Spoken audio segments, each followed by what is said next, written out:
As Nintendo announced new kits for Sizzle Season, one of the most notable ones was the Splatana wiper Deco. Here are the stats for the main weapon. Some stats change depending on whether you tap or hold ZR.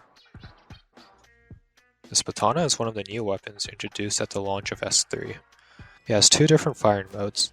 Spamming ZR allows you to rapidly fire shots with low damage and a wide hitbox. However, charging ZR will give you higher damage attacks that can kill in 1 to 2 shots depending on the distance.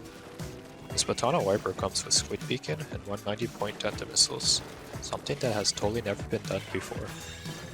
Beacon cannot paint and do damage, but it has some unique uses we'll cover later.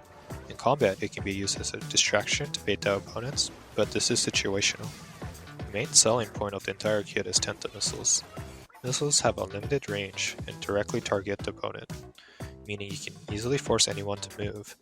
In a meta that is heavily based around displacing your opponents, Tenta missiles is very helpful.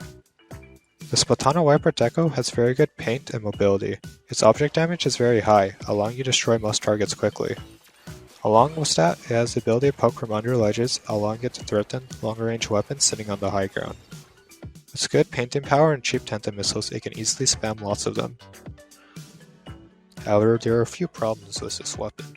The main downside of Wiper is its slow kill time outside of short range, meaning you have to rely on movement in order to not die in a fight. Squid Beacon cannot be used as an offensive sub like a bomb. It struggles to push up on its own without Tenta missiles or help from your team. In contrast to the original kit, the Wiper Deco plays a hybrid between a frontline and a support. A weapon that farms missiles but also has the option to play aggressively.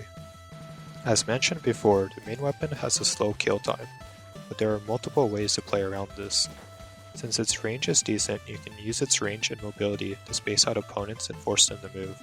Especially if you take off angles, that makes it harder for them to fight back. Although beacons don't directly help like most other subs would, it has its own special uses. If you place them in good spots, it becomes harder for your opponents to destroy them and regain control of the map, since people are constantly jumping to them. On sub-maps like the Grates of the Middle of Sturgeon and the Bridge at Wahoo, you can place these beacons in safe locations and reveal the positions of opponents above it. While peacefully painting random parts of the map and being trigger happy with Tenta missiles sounds fun, missile spam requires synergy with the rest of the team to be successful. If you activate Tenta missiles but don't follow up on it, it just becomes a waste.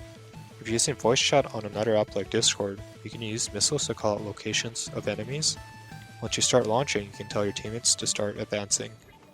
They're all left side. What, 2 left, 1 and 2 mid? When it comes to building a team comp around the Wiper Deco, frontline and other aggressive weapons help a lot since the Wiper Deco's kit is designed for support. With the main weapon, you can poke and do chip damage to help in fights. Squid Beacon helps these teammates get back into the battle quickly. Since Squid Beacons don't do damage or paint, having other people bring lethal bombs help. Lethal bombs have multiple uses like providing pressure, fighting walls, and popping the Rainmaker shield quickly. Tenta missiles aren't heavily dependent on other specials enabling them, but keep in mind that your team has to push up with the Tenta missiles in order to make it effective. When it comes to abilities, the Wiper Deco is very flexible and can run different builds depending on the playstyle. If you look at Sendu.Inc builds, you'll find either missile spam, aggro, or a combination of both. Since the main focus of the weapon is its kit, sub power-up and abilities that help missile spam are recommended. The main weapon has the ability to play aggressively, so quick respawn, ninja squid, comeback, stealth jump are good options if you choose that playstyle. Since the main weapon is ink efficient and beacon isn't a sub that is spammed in a fight, last ditch effort and other ink management abilities are not recommended. In conclusion, the Splatana wiper Deco combines a very solid main weapon with a decent sub and special that is absolutely hated by the community. Currently, it is very good in the meta, but it may change depending on the state of Tenta missiles as time passes. For more information, the Wikipedia and Sendu.Inc pages for Wiper Deco are in the description. Thanks for watching.